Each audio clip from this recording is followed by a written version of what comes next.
தனுசு ராசி அன்பர்களே, தனுசு ராசி அப்படின்னா ஒரு அருமையான ராசியில் ஒரு முக்கியமான ராசி அப்படின்னு சொல்லலாம். எதை நினைத்தாலும் அந்த காரியத்தை வெற்றியோடு நடத்தக்கூடிய ஒரு முக்கியமான ராசி இந்த தனுசு ராசி. ராசிகள்லேயே முருகருக்கு பிடித்த ராசியில் ஒரு 3 ராசி தான் அது ரொம்ப ஹைலைட்டான ராசி. மேஷம், விருச்சகம், தனுசு.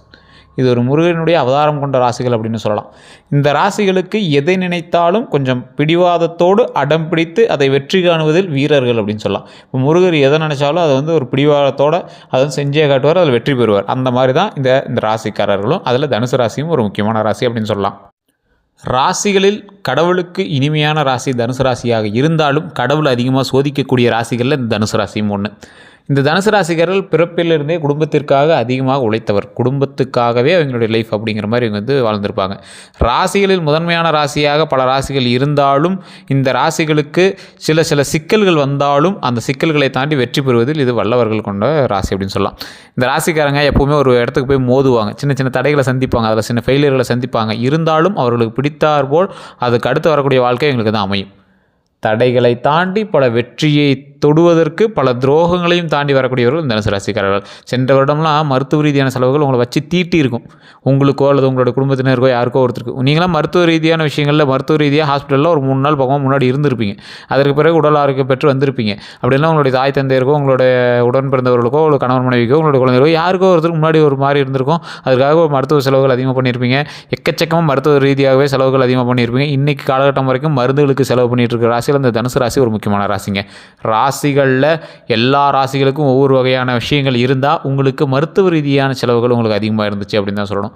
அந்த பிரச்சனைகளுக்கு பிறகு உங்களுக்கு வெற்றிகள் கொஞ்சம் கொஞ்சமாக கிடைக்க ஆரம்பித்தது. நீங்கள் நினைத்தது போல் வாழ்க்கை கொஞ்சம் கொஞ்சமாக மாற ஆரம்பித்தது. உங்களுக்கு பிடித்தது போல் வாழ்க்கை கொஞ்சம் கொஞ்சமாக உங்களுக்கு பிடித்தமாறு மாறியது. அப்போ தான் நீங்கள் ஒவ்வொரு விஷயமும் அச்சீவ் பண்ண ஆரம்பிச்சிங்க. திருமணம் நடக்காதவர்களுக்கு திருமணம் நடப்பதற்கான காலகட்டங்கள் சென்ற இடத்துலேருந்தே இருந்ததுங்க. ஒவ்வொருத்தருக்கு திருமணமாகி எங்களாம் சண்டை சச்சரவு வந்தவங்களாம் கொஞ்சம் சாட்டிஸ்ஃபை ஆகி அப்படியே ஓரளவுக்கு செட் ஆகிருப்பாங்க. அது மட்டும் இல்லாமல் குழந்தை பேர் இல்லாதவர்களுக்கு குழந்தை பேர் அமைவதற்கு இப்போ சென்ற வருடத்திலிருந்து ஒரு ப்ளஸ்ஸு. போன வருஷமே உங்களுக்கு அதுக்கெலாம் கேட் ஓப்பன் ஆகிருக்கும். குழந்தை பிறக்காதவங்க இருக்கிறீங்களா, குழந்தைக்காக கேட்டிருந்தீங்களா, போன வருஷமே உங்களுக்கு டாப் பக்காவாக இருந்திருக்கும். போன வருஷத்துலேருந்து இன்றைக்கு வரைக்கும் உங்களுக்கு தடை இல்லாமல் வந்து கொண்டு இருக்கிறது அப்படின்னு தான் சொல்லுவோம். இல்லை சார் இன்னும் ஏங்கிட்டு தான் இருக்கீங்க அப்படின்னா உங்களுடைய ஜாதகத்தை ஒரு டைம் செக் பண்ணிக்கோங்க, தசாபுத்தி செக் பண்ணிக்கோங்க. காரணம் ஏன் அப்படின்னா நான் தெளிவாக ஒரு டைம் எல்லாருமே நோட் பண்ணிக்கோங்க. இந்த ராசிக்காரர்களுக்கு இப்போ நல்லா இருக்குது, திருமண வாய்ப்பு நல்லா இருக்குது, குழந்தை பேரும் நல்லா இருக்குது. அப்படியே உங்களுக்கு தடைப்பட்டுருக்கு அப்படின்னா கண்டிப்பாக நீங்கள் ஒரு டைம் ஜாதகத்தை செக் பண்ணிக்கணும். அந்த ஜாதகத்தை செக் பண்ணி உங்களுடைய லோக்கல்லே கொடுத்து செக் பண்ணிக்கோங்க. செக் பண்ணி இப்படி இருக்குது, இந்த டைமில் எல்லாருக்குமே தனுசு ராசிக்கு நல்லா இருக்குன்னு சொல்கிறாங்க, ஆனாலும் இப்படி இருக்குது, என்ன ரீசன் அப்படின்னு நீங்கள் பார்த்தீங்க அப்படின்னா அதற்கு தகுந்தாற் போல் நீங்கள் உங்களுடைய ப்ராப்ளத்தை சால்வ் பண்ணிக்கலாம். இல்லை சார் லோக்கலில் பார்த்து சாட்டிஸ்ஃபை ஆகலை அப்படிங்கிற பட்சத்தில் டிஸ்கிரிப்ஷனில் நம்பர் கொடுத்துருக்கேன். ஃபேஸ்புக்கில் மேலேயுமே நம்பர் ஓடிட்டுருக்கு. இந்த நம்பருக்கு நீங்கள் எதுக்கு ஃபோன் பண்ணிங்க அப்படின்னாலும் சரி உங்களுடைய பிரச்சனைகள் வெகு விரைவில் சரி செய்து தரப்படும். உங்களுடைய பிறந்த நேரம், பிறந்த தேதி, பிறந்த ஊர், இது 3 மட்டும் நீங்கள் நோட் பண்ணி வச்சுக்கோங்க. ஃபோன் பண்ணுறதுக்கு முன்னாடி இதெல்லாம் நீங்கள் நோட் பண்ணி வச்சுட்டு நீங்கள் ஃபோன் பண்ணிங்க அப்படின்னா ஆட்டோமேட்டிக்காக உங்களுடைய ப்ராப்ளம் எல்லாமே சால்வ் பண்ணி வைக்கப்படும். அதே மாதிரி இந்த தனுசு ராசிக்காரர்களுக்கு குலதெய்வத்தினுடைய ஆற்றலும் அனுகிரகமும் ரொம்ப அதிகம். அதனால் நீங்கள் குலதெய்வ வழிபாடு பண்ணுங்கள். நீங்கள் எப்போ பார்த்தாலும் நீங்கள் இறைவனை திட்டி தீர்த்து கொண்டு இருக்கக்கூடிய ராசிகளாக தனுசு ராசிகள் இருந்தாலும் தயவு செய்து குலதெய்வத்தை வழிபடுவதற்கான ஒரு முக்கியமான காலகட்டம். ஏன்னா இப்போ நீங்கள் உங்கள் கடவுளையே நீங்கள் திட்டக்கூடிய நிலைமையில் இருக்கீங்க. உங்களை ஒன்றும் சொல்ல முடியாது. உங்களுடைய காலமும் கட்டமும் உங்களை அப்படி பேச வைக்குது, உங்களை திருப்பி திட்ட வைக்குது. இருந்தாலும் நீங்கள் சின்ன விஷயத்தில் கொஞ்சம் கவனமாக இருக்க வேண்டிய காலகட்டம். தோல்வியை கண்டு மிரண்டு போகாத ராசி இந்த தனுசு ராசி. துரோகங்களை கண்டு அப்படின்னு ஒரு நார்மலாக சிரிச்சிட்டு போகிற ராசி இந்த தனுசு ராசி. இந்த மேஷம், தனுசம், விருச்சகம் முருகனுடைய ராசி அப்படின்னு நான் சொல்லிட்டேன். இந்த 3மே அதிகமாக துரோகங்களை சந்தித்த ஒரு ராசி அப்படின்னு சொல்லுவாங்க.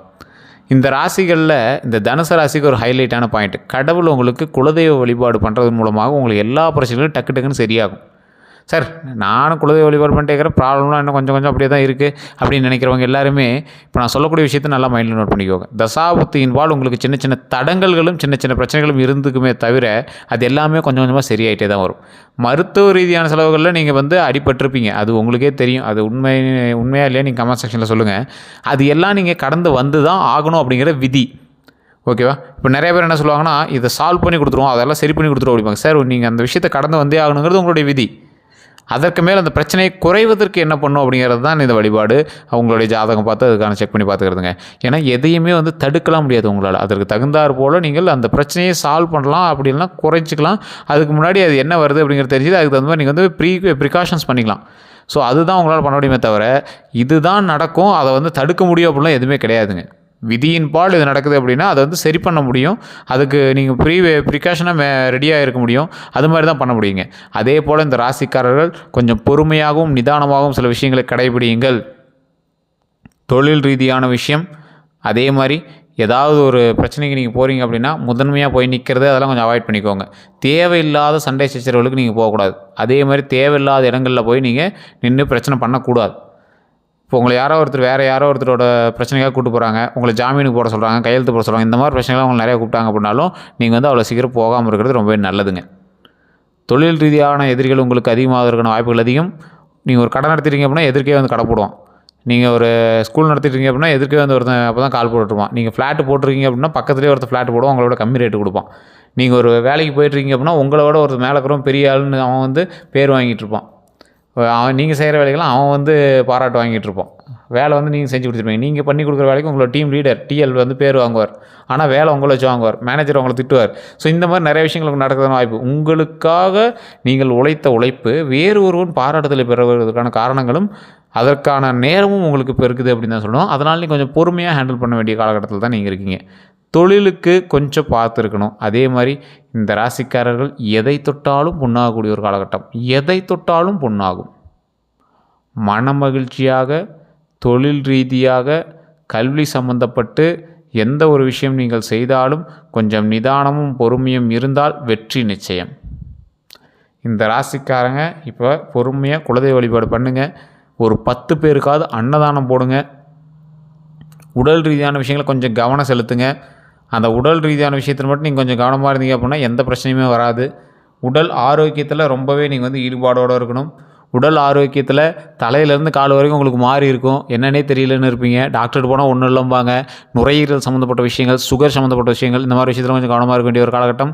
அது உங்களுக்கு இல்லை அப்படின்னாலும் உங்களுடைய தாய் தந்தை இருக்கோ அல்லது உங்கள் வீட்டில் இருக்கிற யாருக்காவது அந்த மாதிரி விஷயங்கள் இருக்குது அப்படின்னா அதை கொஞ்சம் கவனத்தை செலுத்துங்க. அதை மட்டும் சரியாக செய்தால் நன்மை நிச்சயம். அதே போல் இந்த ராசிக்காரர்களுக்கு ஒரு 50% வந்து இந்த தனுசு ராசிக்காரர்களுக்கு முதல் குழந்தை பெண் குழந்தைகளாக பிறப்பதற்கு வாய்ப்புகள் கொஞ்சம் அதிகம். ஏன் அப்படின்னா கடவுளினுடைய அனுகிரகம். கடவுளே நினைத்தால் தான் பெண் குழந்தையாக பிறக்க முடியும். ஸோ அந்தளவுக்கு ஒரு சக்தி மிகுந்த ராசி இந்த தனுசு ராசி. கடவுளுக்கு மிக பிடித்த ராசி அப்படிங்கிறதுனால உங்கள்கிட்ட கொஞ்சம் விளையாட்டு கொஞ்சம் அதிகமாகவே இருக்கும். கடவுளோட விளையாட்டு ஈஸியாக கிடைக்க வேண்டியதை கொஞ்சம் உங்களை அலைய வச்சு கொடுப்பார். உங்களை வச்சு விளையாட வச்சு கொடுப்பாரு. ஒரு குழந்தைகிட்ட ஒரு பொம்மையை காட்டி டக்குன்னு கொடுக்க தோணாதில்ல. அது அப்படியே அப்படின்னு ஒரு விளையாட்டு காட்டி கொடுக்க தோணும்ல. அது அந்த குழந்தைக்கு பதட்டமாக தான் இருக்குமே தவிர விளையாடுறாங்க அப்படிங்கிறது ஒரு பக்கம் இருக்கும், கொஞ்சம் பதட்டமும் இருக்கும். பார்த்தீங்களா, அந்த மாதிரி தான் உங்களை வந்து கடவுள் வச்சுட்ருக்காரு. ஸோ அதனால் நீங்கள் கவலைப்பட தேவையில்லை. உங்களுக்கான பொருள் முன்னாடி கடவுள் கையில் தான் இருக்குது. உங்களுக்கு வர வேண்டிய நேரத்தில் அது கட்டாயம் வரும். அதுவரை கடவுள் உங்களிடம் விளையாடுகிறார் என்பதை சரியாக புரிந்து கொள்ளுங்கள். காதல் திருமணம் பண்ணுறீங்களா, கொஞ்சம் காத்துருங்க. சென்ற இடம்லாம் உங்களை வச்சு செஞ்சுருக்கோம், உங்களை ஸ்கிப் பண்ணி தூக்கி போட்டிருக்கோம். இனி வரக்கூடிய காலகட்டங்கள் ஓரளவுக்கு பரவாயில்லையாக இருக்கும். கொஞ்சம் பொறுமையாக ஹேண்டில் பண்ணிங்க அப்படின்னா நன்மை நிச்சயம். தொழில் ரீதியான விஷயங்களில் வெற்றி நிச்சயம். மிகப்பெரிய வண்டி வாகனங்கள் வாங்குவதற்கான நேரம். ஒரு ஸ்கூட்டியாவது வாங்குவீங்க, அப்படி இல்லைனா கார் வாங்குவீங்க. நிலபலம் வீடு இதெல்லாம் கட்டுறதுக்கான ஒரு நேரம். அதெல்லாம் நல்ல ஒரு அமைப்புகளாக இருக்குது. தொழில் ரீதியான விஷயங்களில் முன்னேற்றம் இருக்கிறதுனால தொழில் எது பண்ணாலும் கொஞ்சம் பரவாயில்லையாக இருக்கும். ரியல் எஸ்டேட் இந்த மாதிரி தொழிலெலாம் பண்ணிட்டுருக்கீங்க அப்படின்னா இப்போ கொஞ்சம் டவுனில் இருக்கும். அது கவர்மெண்ட் வர நல்லாயிருக்கும். ஃபினான்ஷியல் டே ரியல் எஸ்டேட்லாம். ஸோ மற்றபடி எந்த ஒரு தொழில் செய்தாலும் அதில் கொஞ்சம் கவனத்தை செலுத்துங்கள். வேறு ஒருவரை நம்பி நீங்கள் செய்யக்கூடிய விஷயங்களை கொஞ்சம் தவிர்த்துக்கோங்க. தொழில் ரீதியாக எதை செய்தாலும் மற்றவர்களை நம்பி செய்யவே கூடாது அப்படிங்கிறது தனுசு ராசிக்காரர்கள் ஃபிக்ஸ் பண்ணிக்கோங்க. வேறு ஒருத்தன் சொன்னால் சார் அதுக்காக அதிக இன்வெஸ்ட்மெண்ட் போட்டு ஒரு லேண்டு வாங்கியிருக்கோம், வேறு ஒருத்தன் சொன்னால் சார் அதுக்காக எந்த ஒரு ஆதாரமே இல்லாமல் அமௌண்ட் கொடுத்துருக்கோம், சார் வேறு ஒருத்தன் சொன்னால் சார் அவரை நம்பி நான் வந்து அந்த பிஸ்னஸில் அமௌண்ட் போட்டிருக்கேன். இதெல்லாம் வந்து நீங்கள் ரொம்ப ரொம்ப ரொம்ப ரொம்ப கவனமாக இருக்க வேண்டிய ஒரு விஷயமா இருக்கணும். இந்த ராசிக்காரர்கள் எதை செய்தாலும் கொஞ்சம் நிதானமாகவும் பொறுமையாகவும் கையாள வேண்டிய காலகட்டத்தில் நீங்கள் இருக்கீங்க. அதுக்கு முன்னாடி தயவு செய்து உங்களுடைய ஜாதகத்தை பாருங்கள், செக் பண்ணுங்கள். உங்களுடைய லோக்கலில் இருக்கிற ஜோதிடர்கிட்ட கொடுங்க. இல்லை சார் எனக்கு சாட்டிஸ்ஃபை ஆகலை லோக்கலில் அப்படின்னா கீழே இருக்கிற டிஸ்கிரிப்ஷன் நம்பருக்கு ஃபோன் பண்ணுங்கள். வாட்ஸ்அப் நம்பர் அதிலே கொடுத்துருப்போம். ஸ்க்ரீன்லேயும் நம்பர் ஓடிட்டுருங்க, அந்த நம்பருக்கு நீங்கள் வந்து ஃபோன் பண்ணி பேசி தெரிஞ்சுக்கலாம். தயவு செய்து நீங்கள் இதை மறக்காமல் செஞ்சு பாருங்கள். உங்களுடைய வாழ்க்கையில் மிகப்பெரிய முன்னேற்றம் இருப்பதை புரிஞ்சுக்கிட்டு அதற்கு தகுந்த மாதிரி ஸ்டெப் எடுப்பீங்க. தொழிலுக்கும் கல்விக்கும் நீங்கள் எதை செய்தாலும் ஓரளவுக்கு பெருமிதம் உங்களுக்கு இருக்குமே தவிர மற்றபடி அதில் கொஞ்சம் கவனம் இருந்தால் மட்டுமே நீங்கள் தப்பிக்க முடியும் அப்படிங்கிறத முன்னாடி மைண்டில் வச்சுக்கோங்க. குலதெய்வ வழிபாடு பண்ணால் மட்டும்தான் இப்போ ஓரளவுக்கு நீங்கள் தப்பிக்கலாம். அது மட்டும் இல்லாது இந்த ராசிக்காரர்கள் எப்பேற்பட்ட மன்னாதி மன்னர்களாக இருந்தாலும் குலதெய்வம் வழிபட்டு குலதெய்வத்தினுடைய ஆசி இருந்தால் மட்டும்தான் நீங்கள் வெற்றியை வந்து நம்ம கைப்பற்றவே முடியுங்க.